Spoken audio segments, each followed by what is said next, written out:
What's up YouTube, Ace Trainer Luke here, and welcome back to our Radical Red version 4.0 Hardcore Nuzlocke. This is a difficulty ROM of Pokemon Fire Red that is meant to simulate elements of competitive Pokemon into a playthrough. Last time we defeated Sabrina and secured our 5th gym badge. We have 2 deaths at this point in the run, but overall our encounters feel strong and we're ready to continue delving further into the game. Next up are the dreaded permanent weather routes of Radical Red. Basically, any way you try to get to Fuchsia City is going to be blocked by at least 2 sections of permanent weather. If you try to go the eastern route, you're going to be blocked by snow and sun, and if you try to go the western route, you're going to be blocked by sand and rain. In addition to battling the elements, the player must also combat the murderous row of mini-boss fights these routes contain. Every single mini-boss has a handcrafted team that takes advantage of its respective weather. A lot of Nuzlocke attempts end here. Sometimes players just don't have enough resources left to make it through since they're coming off fights with Silphco Rival, Silphco Tag Battle, 2 different fights with Giovanni, and then Sabrina. Sometimes the weather gauntlets are underestimated. There are so many fights here, nobody could really blame players for forgetting to bring answers to absolutely absurd sets like Shadow Tag, Choice Scarf, Chandelier in the Sun, or Sand Rush, Spell Tag, Last Respects, Houndstone in the Sand. And sometimes the mental load just proves too much. Planning the best way to get to Fuchsia while mapping your encounters, while either dodging or navigating the undocumented optional trainers here, is a lot to handle for even the most experienced Nuzlocker. I mean, could you really blame a guy for losing a Pokemon by not accounting for boosted knockoff damage in the custom damage calculator? We'll get to that in a little bit. But in the face of all of this, one must remember that a Nuzlocker's biggest virtue is patience. If you find yourself doing a Nuzlocke of Pokemon Radical Red, here are some tips to help guide you through this portion of the game. First, you'll want to review all of the weather teams and assess how difficult they would be with the encounters you have. Based off your assessment, choose either the eastern route or the western route depending on what would be the least difficult. Often an easy way to determine this is just by deducing what the single hardest fight for your box would be, and then choosing the opposite route. For our Nuzlocke, we start with the eastern route. The eastern route opens with permanent snow and the first mini-boss is Rocker Luca. Our lead Rillaboom threatens his Eviolite Piloswine, so he immediately switches into Yanmega on turn 1. This forces us to play defensively and switch into our Snorlax. Snorlax is a Pokemon that you're going to be using a lot on permanent weather routes. You should catch this as a static encounter just outside of Celadon City after getting the Pokeflute from Mr. Fuji. There's another separate Snorlax encounter located on this permanent snow route. We can't catch this one because of our Nuzlocke's duplicate clause, but we still have use for it. Instead of catching this one, trigger the encounter and lead with a bulky Pokemon that can learn the move Thief. Once the encounter starts, click Thief once and then run. Wild Snorlax always hold a leftovers item and you'll definitely want them for your Nuzlocke. You'll get the first leftovers from the Snorlax you catch outside of Celadon, and the second from stealing it on the permanent snow route. What makes Snorlax so great is its ability to almost 1v1 every single special attacker in the game that doesn't hit it for super effective damage. This Yanmega, for example, is Choice Specs Tinted Lens, making it very hard to switch into. For this particular fight, we give Snorlax leftovers and pair it with Grassy Terrain healing from Rillaboom. We also teach Snorlax Protect to get free healing every other turn. As you would expect based off how we're using it, Snorlax has great HP and special defense stats, but there are other Pokemon with good special defense that don't even come close to doing what Snorlax can do. So what else does Snorlax have going for it? Well, the first part of this answer is its typing. As a pure normal type, Snorlax only has one weakness to fighting, and most fighting type moves are physical, so a lot of the special attackers that you want to use Snorlax against can't hit it for super effective damage. The last part of what Snorlax has is its coverage. To 1v1 strong special attacking Pokemon in Radical Red, you need not only to be able to sponge up the hits, but do meaningful damage in return. Snorlax's attack stat is good, but its moveset also gives it almost perfect coverage. In this example, the combination of Fire Punch, Thunder Punch, and Earthquake allows us to hit 4 out of 5 of Rocker Luca's team for super effective damage. But Snorlax also has other coverage moves that it can use, such as Ice Punch, Wood Hammer, Heavy Slam, and Brick Break. Anyway, Rocker Luca realizes that there is no way his Yanmega is ever going to break my Snorlax, so he immediately switches into his Walrein. In the snow, this Walrein is packing a nasty set of Substitute, Toxic, Blizzard, Protect with leftovers and Ice Body. In addition to all the healing it gets every turn, this thing's defense is boosted since this is Gen 9 Snow and not Hail. When planning for this fight, you probably want to start here and make sure you bring a clear counter. If you don't have a reliable check, this Walrein will just 6-0 you. Fortunately for us, we do have a reliable check in Alolan Sandslash. Its dual typing of Ice Steel make it quad resist Blizzard and immune to Toxic. Given how the fight has gone so far, I kind of expected Walrein to switch out on our Alolan Sandslash, but it never did, and eventually we just beat it down with a series of Iron Heads. Rocker Luca's Piloswine that switched out on turn 1 comes back in, and considering its moveset, I play aggressively and attack. Iron Head from our Alolan Sandslash chunks it as it goes for an unexpected move and Roar, and our Magnezone is forced in. With the damage it took from Iron Head, Magnezone can stay in and finish Piloswine off with Tri-Attack. Luca's Nidoqueen comes in and threatens a kill on Magnezone. I swap into my Venusaur, Mega Evolve, and go for Giga Drain as Nidoqueen swaps out into Yanmega. Our monster Snorlax comes back onto the field to shrug off another attack from Yanmega, and then once again the AI swaps out, this time back into Nidoqueen. I don't want my Mega Venusaur to get worn down by all of these pivots, so instead I swap into Lapras. Lapras stays in for a few turns on Nidoqueen. I never actually attack, but instead alternate between Wish and Protect to heal off all of the damage Lapras took on switch in. My intention here is eventually to Wish Pass into Mega Venusaur, but the AI gets bored of me stalling and after a few turns switches into Heliolisk. This Heliolisk is an absolute menace, by the way. A resist to Life Orb, Stab, Boonburst doesn't really exist, and we just throw Magnezone at it and pray. Eventually, the duel between the two electric types comes to a stalemate as Heliolisk Volt switches out on low HP before Magnezone can kill it. Nidoqueen makes another appearance, but this time takes an analytic boosted Tri-Attack for over half of its health on switch in. Even with the damage from Tri-Attack, Nidoqueen isn't quite low enough for me to feel comfortable pivoting hard into Mega Venusaur, so instead I replay the interaction from earlier with Lapras. The AI also repeats its moves, and after Lapras heals up with Wish, Rocker Luca switches Nidoqueen out into Yanmega. Snorlax is my only answer to Yanmega, so I pivot out into it again. But despite its defensive capabilities, my Snorlax is a bit worn down from switching in on a Yanmega that constantly pivots out. I'm still relatively safe here, but do need to potentially dodge back-to-back crits. The AI does land the first crit, and Snorlax misses its range with Fire Punch, making the next turn really scary. If Yanmega stays in and crits us again, Lax is always dead. Thankfully, Snorlax clutches up and puts Yanmega down for good with a second Fire Punch. Nidoqueen comes in for what seems like the 100th time, and we repeat the Wish Protect dance with Lapras. After Lapras heals off all of its damage, the AI switches out into Heliolisk. Like before, Heliolisk is exerting an enormous amount of offensive pressure, but at full HP, Lapras never dies to crit. This lets us click Wish, and we let Heliolisk attack and KO itself this turn with Life Orb. With Nidoqueen as Luca's last Pokemon, we no longer need to worry about preserving HP on our Wish Passer, and Lapras can just stay in and kill with Ice Beam, giving us the victory. Two more noteworthy trainers await us before we can progress past the permanent snow route. Camper Justin and Fisherman Andrew. While these trainers may seem innocent enough at first, since they only have 5 Pokemon between the two of them, they're not actually innocent at all.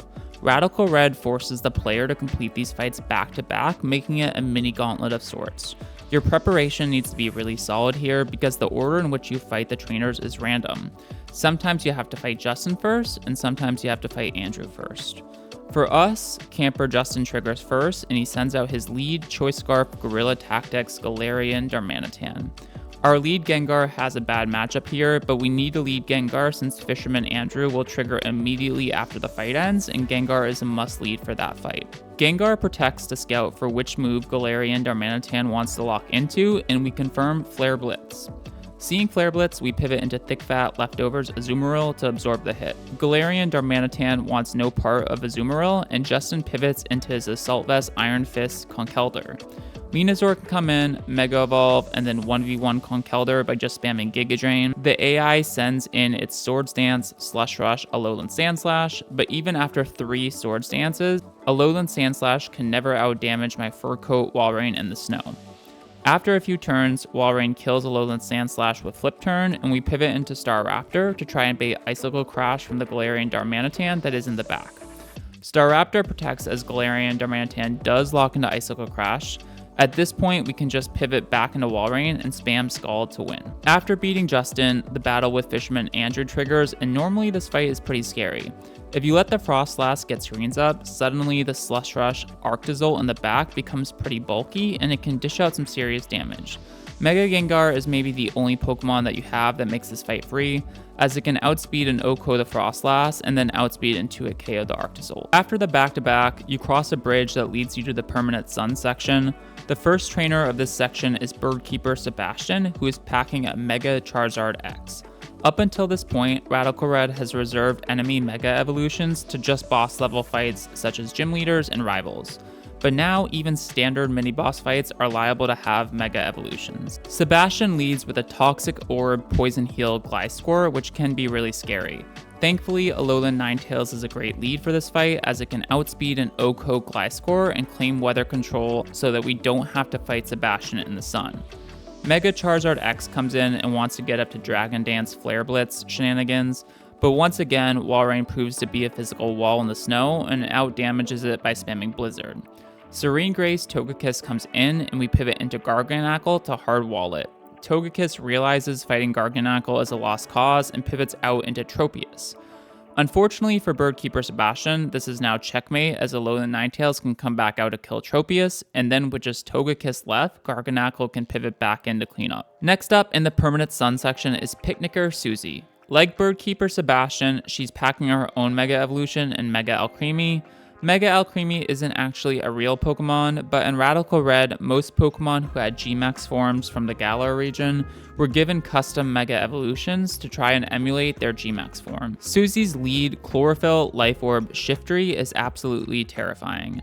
It can deal massive damage with either Stab Knockoff or Solar Blade. Solar Blade is normally a 2-turn move, but in the sun it charges instantly, and with the sun also doubling Shiftry's speed, it's going to outspeed most Pokemon you have. To make matters worse, if you try to lead with a hard counter to it, it's likely going to just click Parting Shot, and then you'll have to worry about it lurking in the back. Our solution is to lead Rillaboom, which never dies to crit and can click U-turn. This covers all the options. If Shiftry stays in, it dies, and if it clicks Parting Shot, U-turn will go off second, and we'll get to reposition depending on what the AI pivots into. Shiftry decides to stay in and hit us with Knockoff. U-turn KOs it, and we pivot into Alolan Ninetales to claim Weather Control. The AI sends out Hisuian Arcanine. We pivot into our Aqua Breed Paldean Tauros as Hisuian Arcanine goes for Head Smash. Tauros easily sends Arcanine to the afterlife with a Raging Bull, and out comes Espeon. This makes for an easy switch to Shell Armor Crawdaunt, who only needs one turn to click Knockoff and dispose of Espeon. Mega Alcremie hits the field and is packing a moveset of Moonblast, Mystical Fire, Misty Explosion, and Recover. With custom Mega Alcremie also comes a custom ability called Self-Sufficient. This is an insane ability that is basically the equivalent of holding Leftovers as your ability. With the combination of Recover plus Self-Sufficient, Mega Alcremie is pretty tanky. Our strategy is to play carefully around it and hope it blows itself up eventually. We start by protecting with Crawdaunt as Mega Alcremie goes for Moonblast. The next turn we pivot into Leftovers Salazzle to tank the Moonblast it sends our way. We click Protect with Salazzle, trying again to induce Misty Explosion, but instead Picnicker Susie pivots into her Assault Vest Goodra. We protect with Salazzle to get a free turn of Leftovers recovery, and then pivot into Leftovers Snorlax as Goodra goes for Draco Barrage. Draco Barrage is another custom move of Radical Red. Basically, the way Draco Barrage works is it is a Dragon-type attack that becomes either a physical or special attack depending on what does more damage to the target. This move is literally just stupid amounts of broken, but at least they gave it a cool custom animation. Anyway, we go for Protect with Snorlax as the AI pivots back into Mega Alcremie. We're dedicated to playing a patient game here and click Protect again with Snorlax and bypass the Moonblast Mega Alcremie sends our way. The following turn we pivot into Salazzle, and finally Mega Alcremie clicks Misty Explosion and ends its own life. Salazzle isn't the bulkiest Pokemon, but it does have a quad resist to Fairy, so it can handle the bomb. Goodra shows itself as Susie's last remaining Pokemon, and we send Snorlax out again. Alternating between Protect and Body Slam, Snorlax 1v1s the Alolan Dragon, giving us another clean win. Standing right next to Susie is Picnicker Alma, the next mini-boss fight in Permanent Sun. Her Mega Evolution is Mega Altaria, which is one of my personal favorite Mega Evolutions. But you don't want Mega Altaria to distract you from the real threat on this team, which is her Choice Scarf Shadow Tag Chandelure. With a switch-heavy AI, Chandelure being on this team makes planning the fight very painful. You basically have to consider every turn what happens if Chandelure comes in, and if you forget one minor detail, the Halloween candle will trap something in and nuke it with a sun-boosted Fire Blast. If you think water types will make you safe against it, think again, as it also has Solar Beam that doesn't require a charge turn because of the Permanent Sun. Alma leads with a Chlorophyll Assault Vest Tangrowth. A good lead for this fight, and maybe the best possible lead, is Infernape. Infernape is fast enough to outspeed Tangrowth even in the sun, and it can also take advantage of the sun itself and OHKO Tangrowth with Flamethrower, even through the Assault Vest. There are other Fire-type Pokemon that can outspeed and OHKO this Tangrowth as well, but what sets Infernape apart is its ability to run close combat on its moveset and threaten the Chansey that is on this team. Because the AI knows that Infernape will outspeed an OHKO Chansey, it will always switch into either Chandelure or Altaria after Tangrowth goes down. Chandelure comes out, making Shadow Tag active and trapping Infernape in. This seems really bad at first because Infernape is just slower and will die to 2 sun-boosted Fire Blast. However, we equipped Infernape with Rock Tomb and Earthquake as its last 2 moves.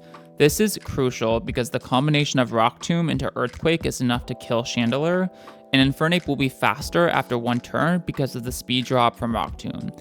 I should mention that Rock Tomb never misses in this game, so that's not a concern for us. Mega Altaria comes in and we pivot into Snorlax to shrug off its Hyper Voice. The AI pivots into Chansey as Snorlax goes for Heavy Slam. We gradually outdamage Chansey with Heavy Slam as it spams Soft Boiled. Eventually Chansey goes down, and then Mega Altaria comes back in as the last Pokemon. Snorlax can just stay in and alternate between Rest, Sleep Talk, Heavy Slam, and eventually Mega Altaria goes down. The Permanent Sun section continues with our first double battle of the split. Beauty Lola and Beauty Sheila have a threatening strategy that centers around the Pokemon Cherrim. Cherrim has a signature ability called Flower Gift. Think of this as a better version of the ability Friend Guard, but only when the sun is up. Cherrim also has the move Petal Blizzard, which in double battles hits all targets on the fields. Emphasis on all targets. You see, Cherrim's partner Pokemon Bouffalant and Zebstrika both have the ability Sap Sipper, which in addition to providing a grass-type immunity, also gives the user a +1 stage of attack when they get hit by a grass move. So, if you haven't figured it out by now, the gimmick of this double battle is basically for Cherrim to boost its partner's defense with Flower Gift and then boost their attack with Petal Blizzard. Our answer to this fight is to lead Alolan Ninetales plus Infernape. Alolan Ninetales shuts off the sun and chips Cherrim with Freeze Dry as Infernape launches close combat into Bouffalant for an OHKO. This brings in Zebstrika, which Infernape launches another massive close combat into. Alolan Ninetales clicks Blizzard this turn, which hits both targets in double battles and picks off both the weakened Cherrim and Zebstrika. The bulk of the work for this fight is now done. Having eliminated the entire left side of the field, the remaining enemy Florges and Venusaur have to fight a 2v1. We used a combination of Azumarill and Snorlax to take down the Florges, and then position Delphox to OHKO the Venusaur. Birdkeeper Perry is up next with an Ace Dragapult to round up a scary looking team. You want to utilize a lot of your standard encounters for this trainer. In short, Rillaboom can handle the Rhyperior lead, Azumarill can take care of the Dragapult, Gyarados can beat down the Rapidash, and Snorlax destroys the Gardevoir. After Perry, you meet Biker Jared. Out of all the trainers we've encountered so far, his team probably hits the hardest, but is balanced a bit by the fact that most of his Pokemon are on the slower side. His Mega Evolution of Mega Camerupt fits the theme with a staggering base 145 special attack. To put this in perspective, that's only 20 points lower than Calyrex Shadow Rider. The best lead we find against his sturdy Custap Berry Crustle is Taunt Chestnut. Chestnut doesn't take much damage from Crustle and can outspeed it and taunt it turn 1 to prevent any hazards from being set up. Woodhammer from Chestnut also hits a nice range where it always 2-hit KOs but never activates Custap Berry.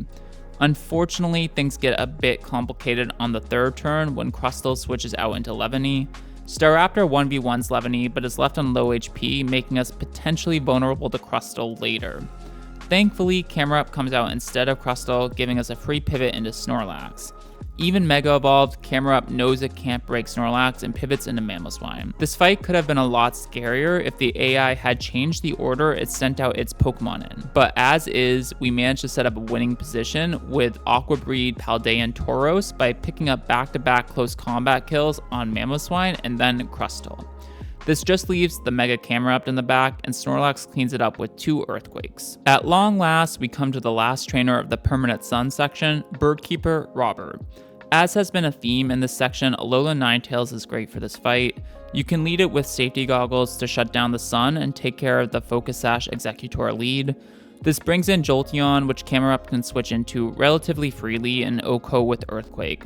The scariest part of the fight is switching into a potential head smash from the Archeops. Sevian Noivern does the job for us here, and Oko's Archeops with Rock Slide. And then, with no pivots available, Delphox can switch in and safely 1v1 the remaining Emboar. After defeating Robert, you can either dodge or clear the many optional trainers Route 15 has, but there are no more required mini-boss fights before Fuchsia City. The optional trainers are not too bad if you have good Pokemon with you, so I decided to clear those now. We do skip one optional boss fight and plan to come back later when we have more Pokemon available to us. After reaching Fuchsia, the NPC in the house to the left of the Pokemon Center gives you access to relearning egg moves. Like the previous move tutors we've encountered in our Nuzlocke so far, these moves provide tremendous value in the fights to come. We do have one fight we need to address in Fuchsia before proceeding, a rival fight against Brendan, who is guarding the entrance to the Safari Zone. This is a much different Brendan than the one we encountered on the SS Anne, and we need to be prepared with our best. Our Gengar can pressure Brendan's lead Metagross with an Oko, so the AI takes a turn 1 pivot into Exploud. Throughout this video, I've talked about how Snorlax is great because it can take on any special attacker, and we've seen many examples of it doing so. This Exploud is just built different though. Stab, Silk Scarf, Punk Rock, Boom Burst is too many multipliers for even Snorlax to handle. Our best bet is to use the Cradily we picked up in Vermilion to try and counter this thing. Cradily has decent special defense and HP stats and is a normal resist with access to recovery, so we're hoping it can get the job done here. Cradily switches into Shadow Ball from Exploud and of course gets immediately special defense dropped. I'm not too worried because we can pivot out of it by taking a swap into Gengar on Boom Burst and then back into Cradily. Except the AI predicts the switch and Shadow Balls my Gengar on the switch in. We do survive, but now have no margin for error with Gengar, who we still probably need to deal with Metagross by the way. Cradily pivots into another Shadow Ball from Exploud and thankfully doesn't get dropped this time. Cradily stays in and Exploud unleashes its inner rocker, sending a Boom Burst our way. Cradily tanks and retaliates with the Giga Drain, getting some much needed recovery. Cradily goes for another Giga Drain, but the AI switches into Metagross. That's the thing with a switch-heavy AI. Overall, it is much harder to play against, but sometimes the AI does do itself some disservices. Staying in and simply clicking Boom Burst would have been a lot scarier for us than Metagross switching in, giving Cradily some free healing via Giga Drain and letting us break its air balloon. Metagross is exerting a lot of offensive pressure right now, so we go for some old school Nuzlocke pivoting by pivoting into Magnezone on Meteor Mash and Levitate Gengar on the Earthquake. I know a switch into Exploud on Gengar Shadow Ball is likely, but can't risk doing anything else. Thankfully, the AI doesn't pivot into Exploud and Gengar connects with a Shadow Ball. This puts Metagross down, but Brendan has already given us a rough time of it and still has 5 Pokemon left. Brendan's baby Trico has grown all the way up into Mega Sceptile, which is pretty scary, but thankfully Alolan Sandslash is a pretty good matchup into it. Mega Sceptile doesn't want to eat an Ice Shard, so Brendan pivots into his Choice Band Adaptability Crawdaunt. Alolan Sandslash clicks Spiky Shield to scout for what move Crawdaunt wants to lock into. Seeing Superpower, we take a free switch into Gengar. Gengar threatens Crawdaunt with Giga Drain, so we do a little pivoting dance, and eventually Alolan Sandslash ends up back in front of the Sceptile and manages to land an Ice Shard for a kill. Monster Exploud comes back out, and thankfully its only kill on Alolan Sandslash is Flamethrower and not Boom Burst. We pivot into Cradily and need to dodge a Boom Burst crit the next turn. Cradilly does dodge the crit and gets off a rest, bringing it back to full HP. I'm down just to try and wake up with Cradilly and hit a Giga Drain, but Brendan gets a little impatient and hard switches into his Gardevoir as Cradilly takes its first turn of sleep. Snorlax can counter the Gardevoir with one Heavy Slam, and this brings Exploud back in. As we've talked about before, Snorlax can't solo this Exploud, but it is still healthy enough to stay in for one turn and get some chip damage down. What actually happens though is Snorlax massively clutches up and lands a critical hit Brick Break, ensuring this Exploud is done unleashing its awful rock music on us. With Exploud gone, Brendan only has 2 choice locked Pokemon left. We taught every Pokemon in our party Protect for this fight, so it doesn't take much to scout for moves and then pivot accordingly, granting us the victory. With Brendan and the eastern route cleared, we now turn our attention to the western route. As a reminder, our Nuzlocke has a house rule in effect of beating every trainer in the game, but for your Nuzlockes, getting to Fuchsia is the only thing that matters. Once you get to Fuchsia, you can delay the western route for as long as necessary, though I would recommend clearing it at some point as it will grant you some TMs and counters that you'll want eventually. The first obstacle on the western route is a gauntlet of 3 trainers. Despite being back-to-back-to-back fights, it's not actually that bad. Your standard encounters of Venusaur and Chestnut will be good here, and the main threats you want to add Pokemon for are the Heliolisk and the Dracozolt. Also, be careful of how you lead because the last trainer leads with an Arena Trap Dugtrio. The next 3 trainers all take advantage of the permanent sand that is on the first part of the western route. Biker Ruben has a threatening team rounded up by his Sandrush, Spell Tag, Last Respects, Houndstone. His basic strategy is to use a combination of fast or hard-hitting Pokemon to weaken your team, so that Houndstone can sweep in the endgame. With its custom ability, Blazing Soul Rapidash is a great lead for this fight. We talked about this ability in a previous video, but if you don't know, in Radical Red, Blazing Soul is essentially a fire-type Gale Wings. With Blazing Soul active, Rapidash can outspeed and OHKO the lead a Selgor. We also give Rapidash the Safety Goggles item so that it doesn't take chip damage from the sand and Blazing Soul remains active. I expected Gigalith here from the AI, but instead Ruben immediately pivoted into Houndstone. We take a small risk and go for an inaccurate priority Will-O-Wisp, and thankfully Rapidash hits its target. I do have a normal type Intimidator for this thing, but I was worried about Houndstone constantly switching out until it finds a good position. With Houndstone burned, it ensures that its damage output is mitigated for the rest of the fight. We don't need Rapidash in this fight anymore, so we can afford to stay in one more turn and land some chip damage with Fire Lash as Houndstone hits us with a Last Respects. With Rapidash on low HP, we now take the pivot into Staraptor as Houndstone goes for another Last Respects. Staraptor tries to take the kill with Dual Wing Beat, but the AI avoids this and switches into Gigalith. Chestnut walls Gigalith outside of it, landing an Explosion crit, so we equip Chestnut with a Chillin' Berry to account for this. Our prep immediately comes into play as Gigalith explodes on the very first turn it is out, and Chestnut tanks it. Roserade comes in because it sees a hidden power fire kill on us. This Roserade is the only special attacker on Ruben's team, so naturally we brought Snorlax to counter it. We do have to be a bit intentional with our moveset for this matchup because Roserade loves to spam Sleep Powder. Normally, Safety Goggles would account for this, but we've already allotted our Safety Goggles to Rapidash for this fight. Instead, we go with Leftovers to mitigate the sand damage, and Sleep Talk and Rest to keep Snorlax healthy. After tanking the Hidden Power Fire, Snorlax immediately eats up a Sleep Powder. We click Sleep Talk as the AI pivots into Houndstone, and luckily Snorlax chooses Crunch and we get rid of Houndstone for good. Roserade comes back out, and we need to do a few cycles of Rest plus Sleep Talk, but eventually Snorlax lands enough attacks to finish Roserade off. Cue-Ball Cameron is a trainer that I have very consistent answers to. Alolan Ninetales beats Swampert, Gyarados beats Scizor, Escavalier beats Revavroom, and Infernape should have beaten Cacturne. In this fight, I fell asleep at the wheel and forgot to account for boosted knockoff damage from Cacturne. I left my Escavalier exposed, and just like that, lost a Pokemon. As upset as I was by this mistake, it is very instructive in seeing how alert you must be when Nuzlocking games like this. When the fights are going smoothly, the audience doesn't always see the difficulty or the attention to detail that goes into each and every fight. Anyway, we mentally reset so that we don't tilt and move on to the next trainer. Biker Hideo is probably the scariest trainer in the permanent sand section. His Focus Sash lead Stunfisk has disruptive moves like Stealth Rock and Thunder Wave, It also has Sand Veil, so it always has a chance to just dodge your attack. If you try to outlast it, you could eat up significant damage from its stab earth power, or it could volt switch out, leaving it in the back of Hidio's party for you to deal with later. The most consistent answer we find for this is Loaded Dice Icicle Spear Alolan Sandslash. We have a pretty good chance to OHKO it, assuming we hit our attack. In this game, Alolan Sandslash hidden ability is Ice Scales, which we can use to mitigate the super effective damage we take from Earth Power. If we miss our attack and Stunfisk sets up Stealth Rocks, Alolan Sandslash gets access to Rapid Spin so we can clear them.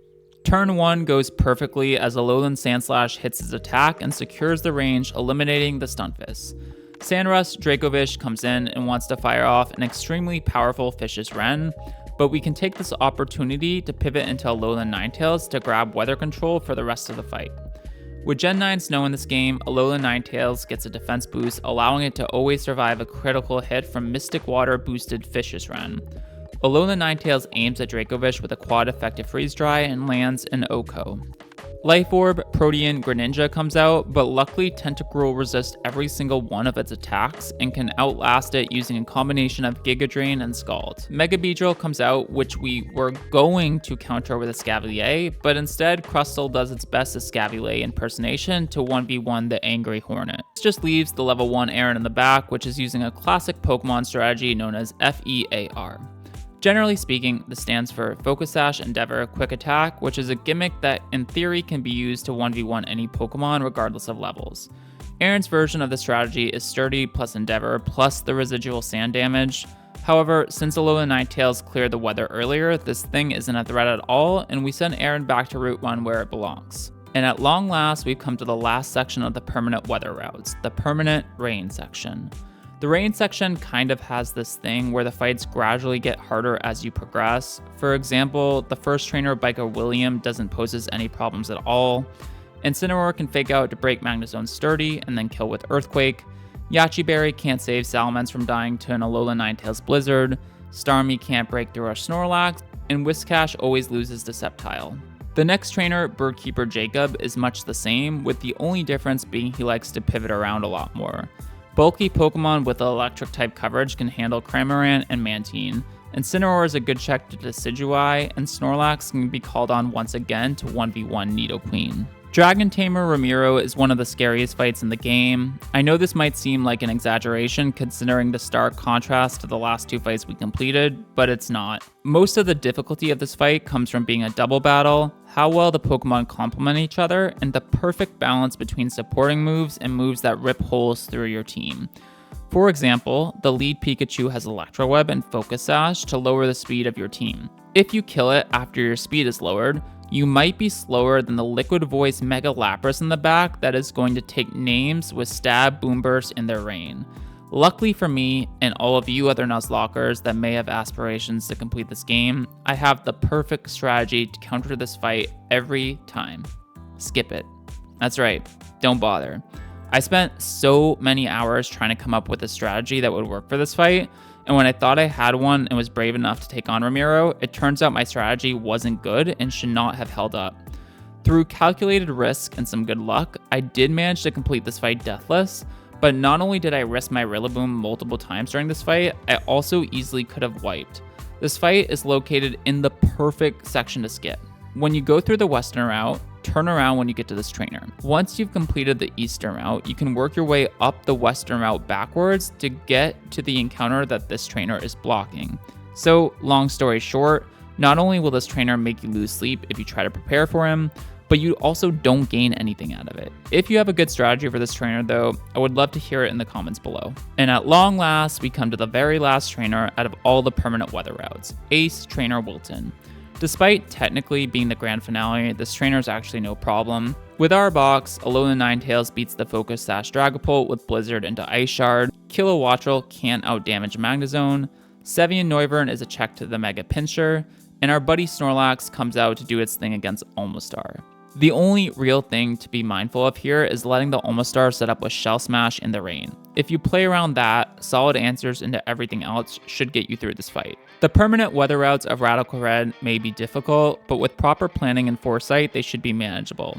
I hope you enjoyed this breakdown, and if you're trying to make it through this game yourself, I hope you found it helpful. We'll be back next week with another Radical Red video, so make sure you stay tuned.